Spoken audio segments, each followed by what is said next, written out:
No one called for Echo 9. Not during the briefing, not when the airspace fractured, and not after the last Raptor dropped off radar. The name stayed gray on the screen, escort only, irrelevant. At the debrief, analysts dismissed the flight trace as a glitch.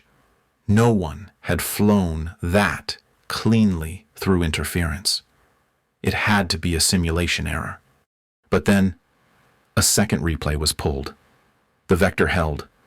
One path, perfect and impossible, cutting through where no signal should have survived. Heads turned. A name was finally asked. And then everything changed.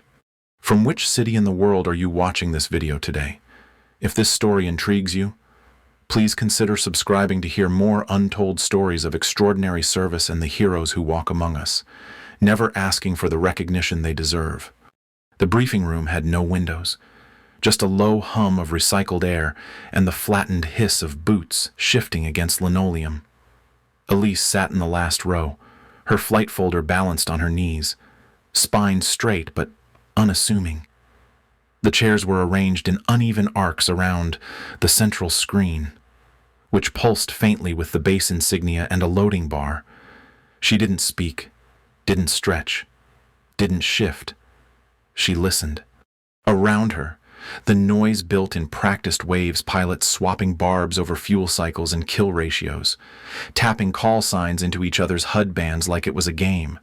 Most of them had already clustered by country or unit. A few leaned back in their chairs, legs stretched wide, jackets unzipped just enough to show custom tags.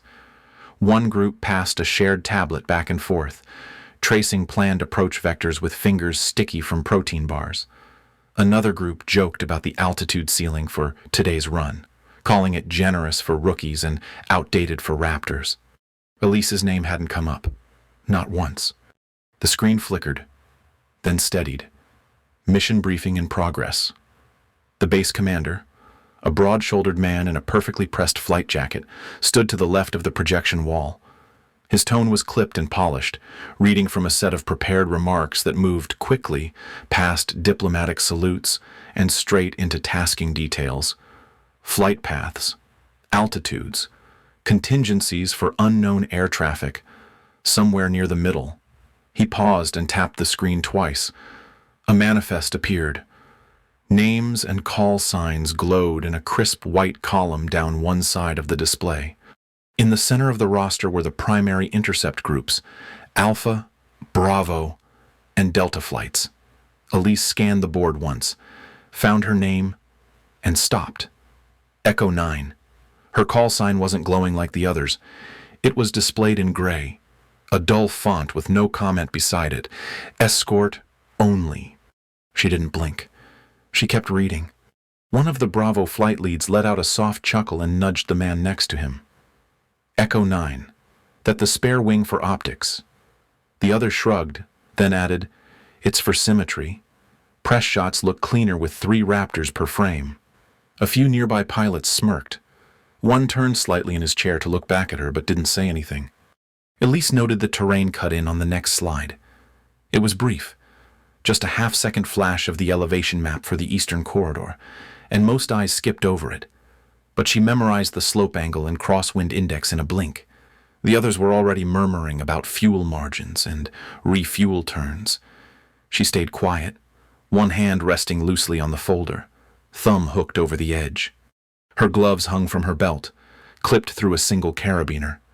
The leather was clean, but the knuckles were worn, creased from pressure checks, scratched from side console friction, the stitching just starting to give near the left index finger. She didn't adjust them. She didn't move. When the mission lead handed off to the AWACS liaison, the tempo in the room shifted. Questions became louder. A few pilots started making half-jokes about border radar delay. One even asked whether they were allowed to burn paint if the enemy SIM tags weren't clear.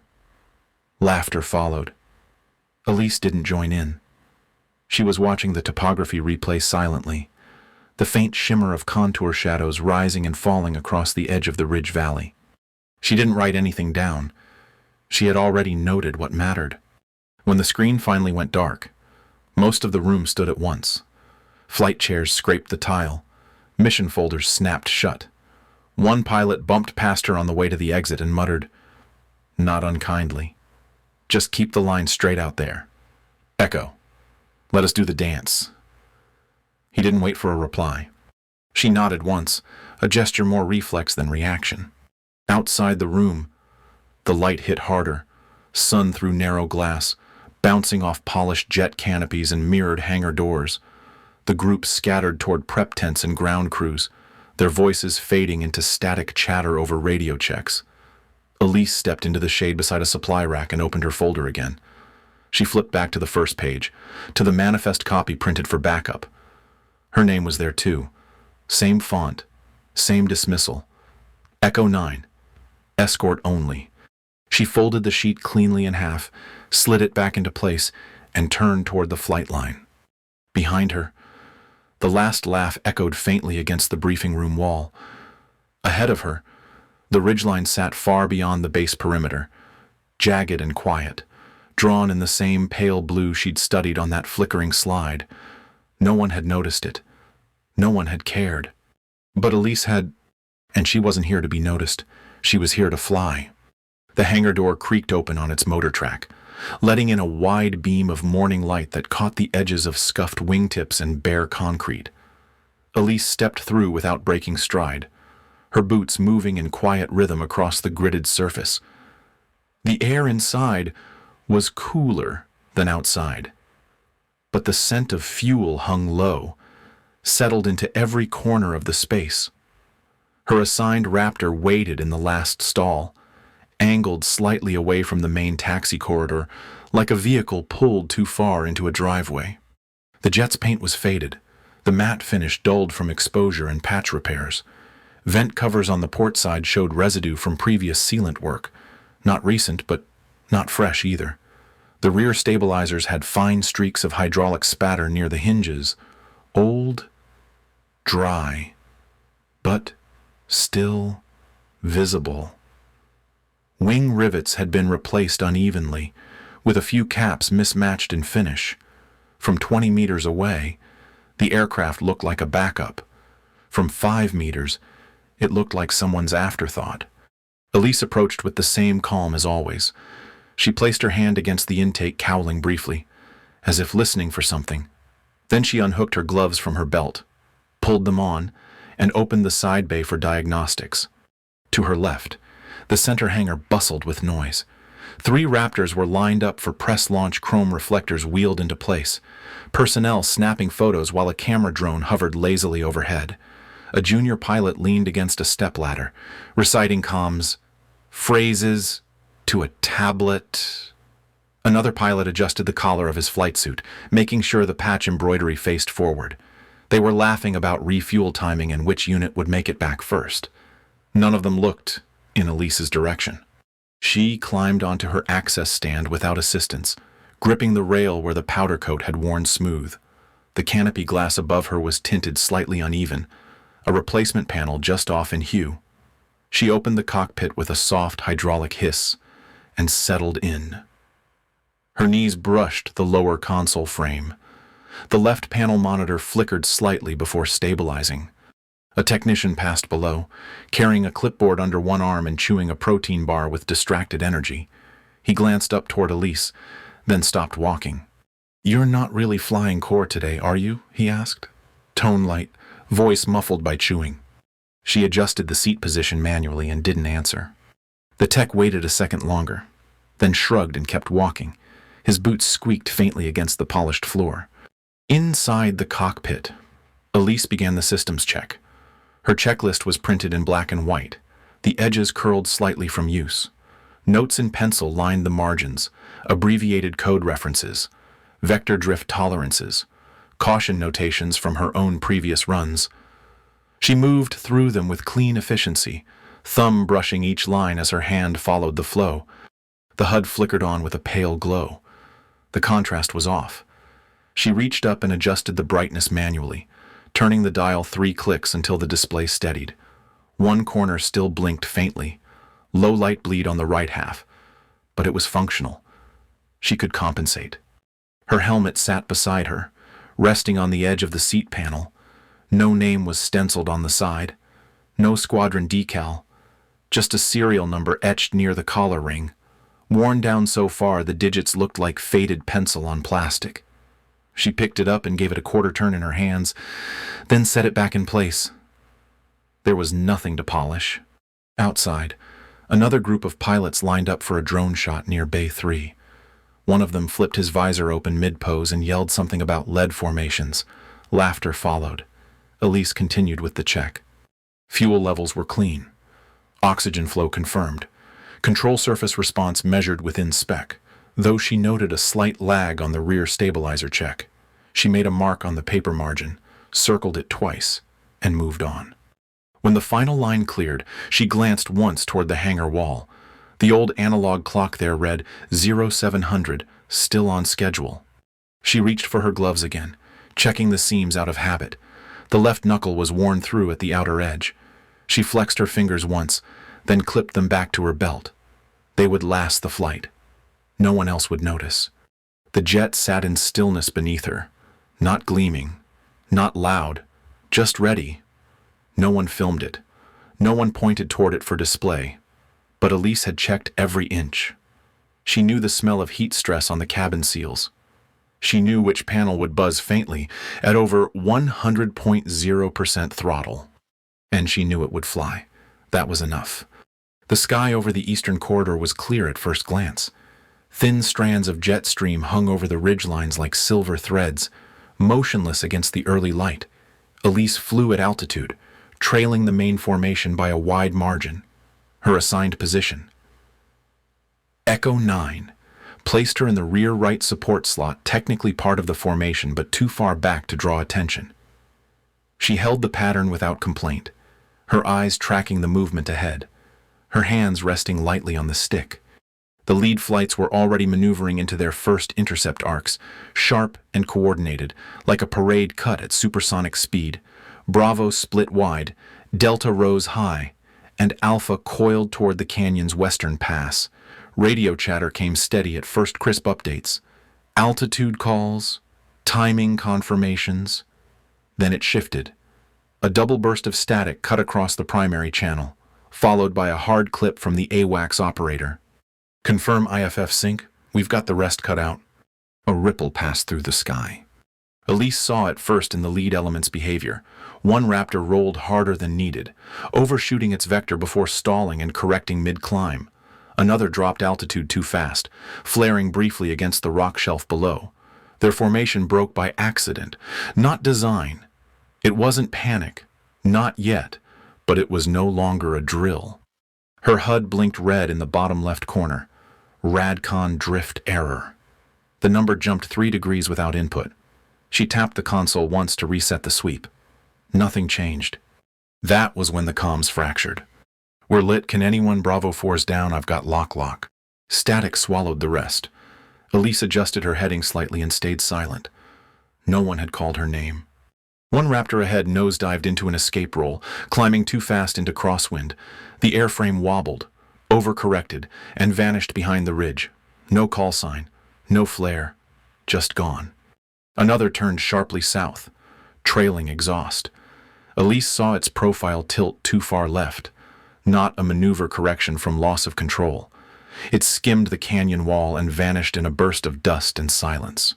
AWACS tried again. Voice faint. Raptor units, respond with band confirm.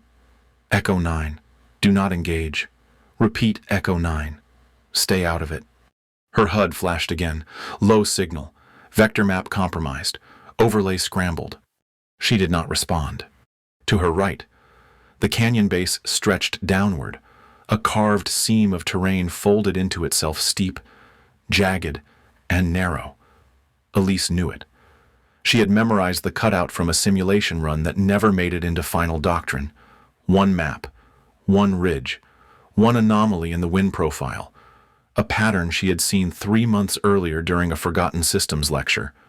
She had sketched it by hand that night in her quarters, folded the page, and taped it to her locker wall. Now, she was flying over it. Another voice cracked into the comms, high with tension. Echo 9, stay high. I repeat, stay high and hold support. No call sign had said her name until now, not even the full name, just the placeholder. Her HUD shook briefly, the screen dimming at the top edge. Low telemetry, no terrain preview, forward range unreadable. She turned downward without a word. Her Raptor peeled off its formation line with surgical stillness. No afterburner, no flare. She eased into the descent as if shifting posture, dipping one wing just enough to fall into the pocket of air between two ridges. The shadows lengthened beneath her. Her HUD blinked one final time before blanking the terrain map completely. Altitude readouts scrolled past the warning band. Her hands stayed steady. The radio filled with overlapping fragments. Unknown tags were lit from inside. Visuals out. 2 birds down unknown vectors. AWACS is blind, we lost return. None of them were calling her anymore. The higher she dropped, the clearer the air became. Not literally, but tactically. She felt it before she saw it. The interference broke in slices, not floods, synthetic, not weather, patterned. She counted the gaps between pulses. 4 seconds clean. Then 6 seconds blind. She angled left at the end of the rock shelf and cut altitude again. Not steep, not panicked, controlled. The ridge sloped up around her like a slow-closing hand. Behind her, the formation bled back into smoke. No one followed. No one saw. She was inside the corridor now, nose low, wings level, tail exhaust scattering dust between rock spines. It wasn't a retreat. It wasn't evasion. It was entry into a space no one briefed, through a plan no one wrote. And it was the only way forward that wasn't ending in fire. The walls of the corridor closed around her as the nose of the Raptor tilted into descent.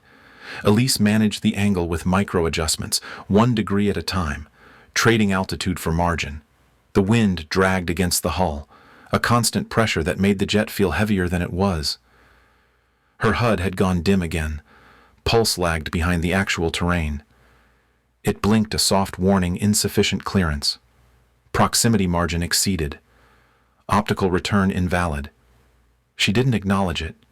Below her, the ridgeline coiled into a split-a-fork Elise had seen only once before, during a buried simulation file in an old systems training run. Most skipped it. She hadn't. She had paused the sim that night, backed the feed up, and drawn the vector by hand. The updraft pattern had been wrong in the sim. She'd corrected it in pencil.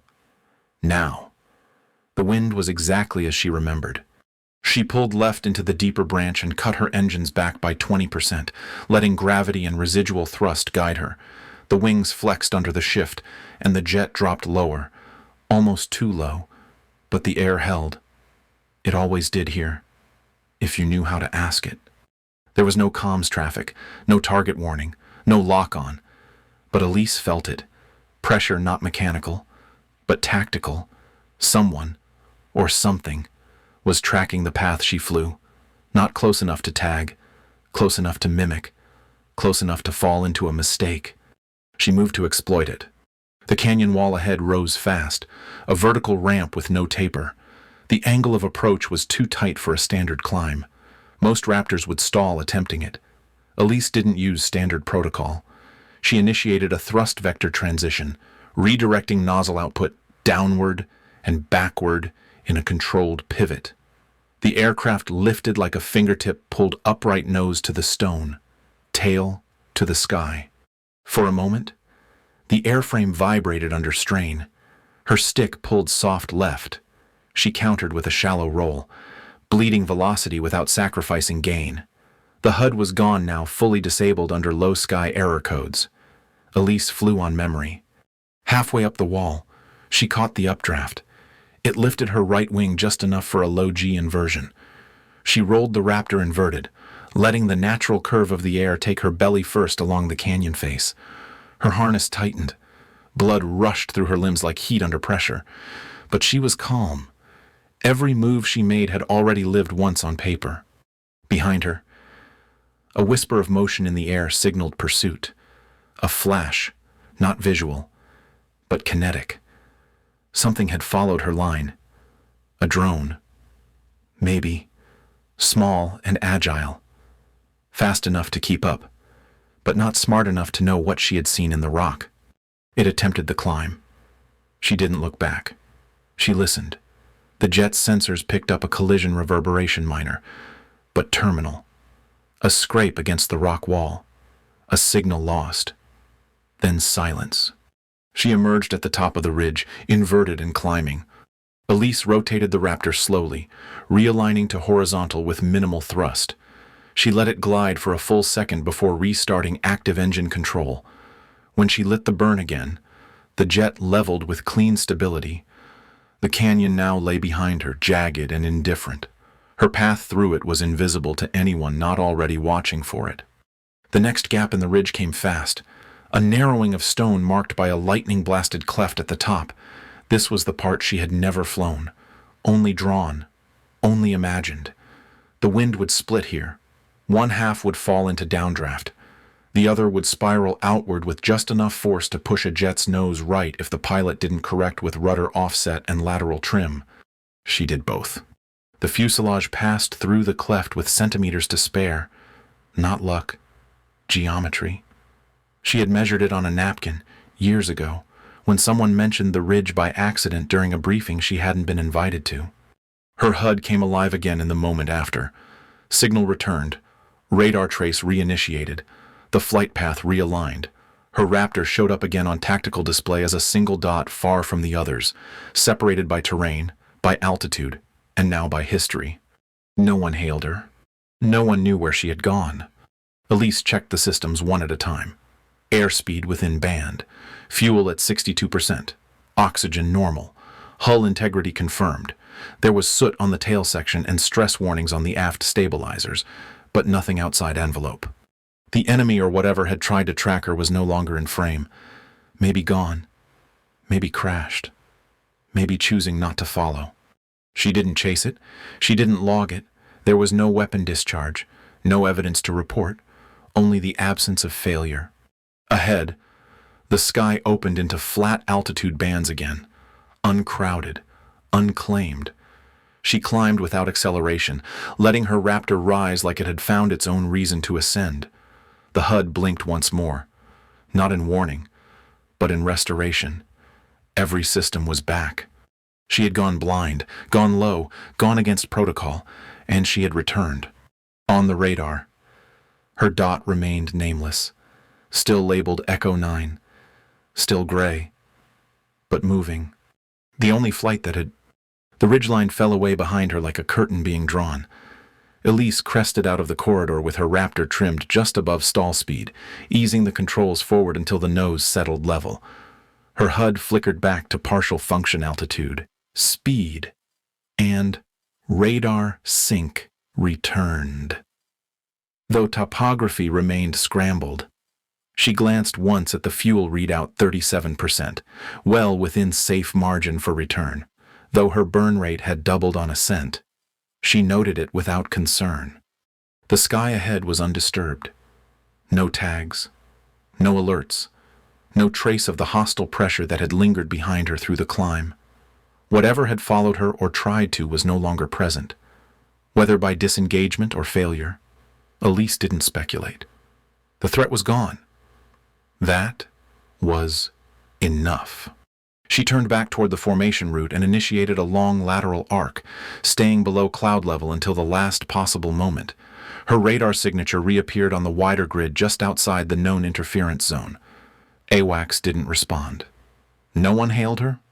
No one asked where she'd been. She didn't offer it. Ahead of her, the scattered formation had begun to reassemble. A few Raptors circled in staggered orbit, scanning low bands as if unsure whether they were still being hunted. Flight leads re-established perimeter spacing, speaking over the comms with voices tighter than before. The edge was gone from their banter. What remained was procedural. Elise dropped into her assigned position on the outer right flank. Silent, stable, perfectly spaced. Echo 9 was back in the pattern. A voice crackled over the channel. One of the Bravo pilots. Tone lighter now. Looks like backup didn't break rank after all. Someone chuckled softly. The irony passed unnoticed. Her own comms stayed mute. She kept her focus on altitude, power levels, and spacing. The Raptor's controls felt warm under her hands, familiar in a way they hadn't even 30 minutes earlier. The HUD glitched once more, then held steady, all systems green, all data live. Below, on the ground, the control team worked in a dim room just off the radar center. Screens lined the walls, each glowing with telemetry trails and vector echoes. A junior analyst, seated at the far terminal, squinted at a radar replay from the last 10 minutes. His display tracked aircraft position through interference bands, a mess of broken paths, jittered arcs, and system loss. Except one. He leaned forward, dragging his finger along the path of a single return. Echo 9. The line was thin, but consistent, clean through the jamming corridor. Uninterrupted. One steady arc drawn from entry to exit. He tilted his head and murmured, "Not to anyone in particular. That can't be right. Who held Vector in that interference?" No one answered. Most of the room was still focused on recovery logistics fuel checks, Raptor 3's emergency downlink, Bravo 2's navigation fault. The data from Echo 9 wasn't flagged as priority. Just background noise. Just escort. The analyst rewound the trace again, watched it curve under the clutter. A perfect turn. Not sharp, not reckless. Balanced. Designed. Someone had flown it deliberately. Outside, on the apron. The aircraft began returning one by one. Jets touched down in tired pairs. Airframes streaked with moisture and thermal residue. Ground crews guided them into position with clipped hand signals. Canopies opened slowly. Pilots stepped out under the heat lamps, shoulders slumped, voices low. Elise's Raptor came in last. Her descent profile was textbook. She flared softly, rolled out with no correction needed, and taxied into position without a word. The hangar crew barely glanced up until she shut down systems. A maintenance tech walked past, squinting at the Raptor's side panel. He stopped short, stared a moment longer, then called out to another crewman, "You see that exhaust? She came back dirtier than the front line." The other looked over and shrugged, probably overburned to rejoin pattern. Neither asked why her fuselage was caked in soot. Elise climbed down on her own, helmet in hand, and walked back across the pad without speaking. Her gloves were still clipped to her belt. The wind pulled gently at the collar of her flight suit, lifting dust as she passed. No one stopped her. No one questioned her return. She had been there the whole time. They thought just another Raptor in the stack. Back inside the radar room, the analyst stood now, tapping his finger against the screen. He flagged the trace and opened the ID profile. Echo 9. The call sign field was blank. He turned toward the watch officer and asked quietly, "Do we have pilot name for this flight?" The officer didn't look up. "That's backup. Escort unit. Why?" The analyst's eyes remained on the trace, the curve it made through the digital fog. He said nothing for a long moment. Then he clicked a box to save the vector file. He gave it a tag anomaly resolution unknown. As the screen dimmed, the line remained. Not bright, not blinking. Just there. The debrief room was colder than the hangar, built for long hours in thick air. The lights buzzed overhead, slightly dimmed, casting a flat glow across rows of folding chairs and a narrow projection wall. Elise sat near the end of the second row, her helmet resting on her lap, both gloves still clipped to her belt. She hadn't spoken since landing. No one had spoken to her. Around her, pilots leaned back in their seats, some still half in flight gear. Boots tapped against tile. One man rubbed his temples like he was working through a headache. Another had already unzipped his suit and was muttering quietly to a squad mate about comms loss and scrambled signals. None of them looked at Elise. The lead analyst stood near the screen, tapping through telemetry logs.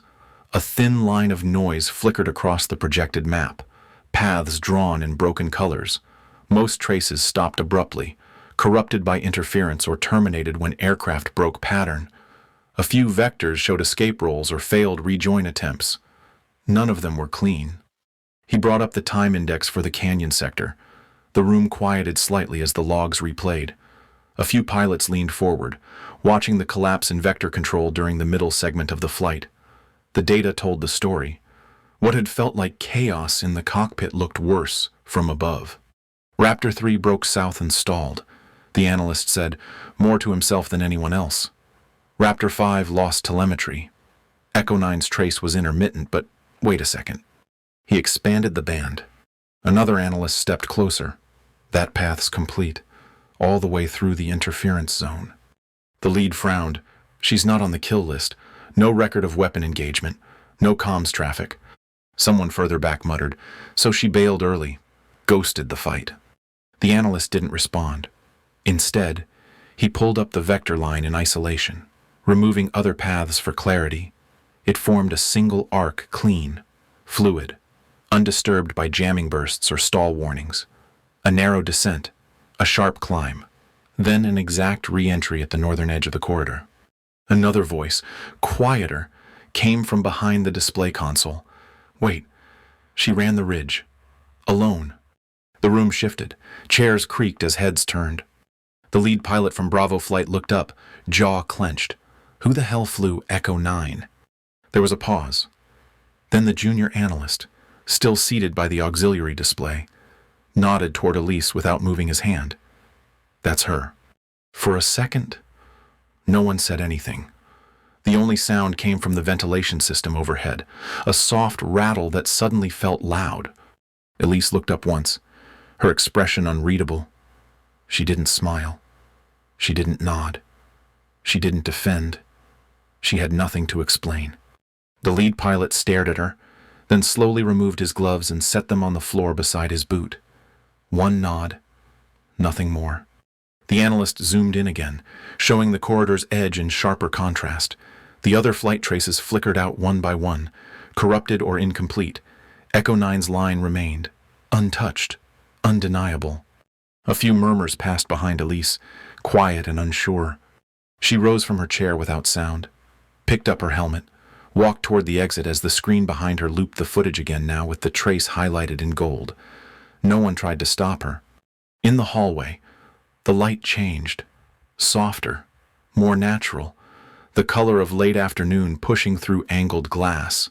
Elise paused near the end of the corridor, adjusting the strap on her helmet. Her gloves swung faintly at her side, catching the last of the light. Behind her, two radar techs stood near the doorway, still watching the screen through the glass wall. One leaned slightly toward the other. "What's her call sign?" he asked, voice low. The analyst didn't hesitate. Novatrace. The name settled in the space between them. No one repeated it. No one needed to. Inside the debrief room, the projection still played one line through the storm, smooth and impossible. Outside, Elise walked alone toward the far end of the flight ramp, where the exhaust from her jet still clung to the concrete. No applause, no ceremony. Only data, only truth. You watched a pilot dismissed before she ever left the ground. Her name was left off the call-outs. Her presence was tolerated, not trusted. And yet, when every signal failed and every plan collapsed, it was her silent path through chaos that held. Elise never raised her voice. She never asked to be seen. She simply did the work, flew the line, and returned through a corridor no one else could hold. This was never about glory. It was about discipline, clarity, and a kind of strength that does not seek the spotlight. In a world that measures value by visibility, Elise proved that real mastery often moves without permission. What did this story make you think about? We invite you to share your thoughts in the comments. And if stories like this resonate with you, consider following for more true accounts of quiet courage and the people who carry it.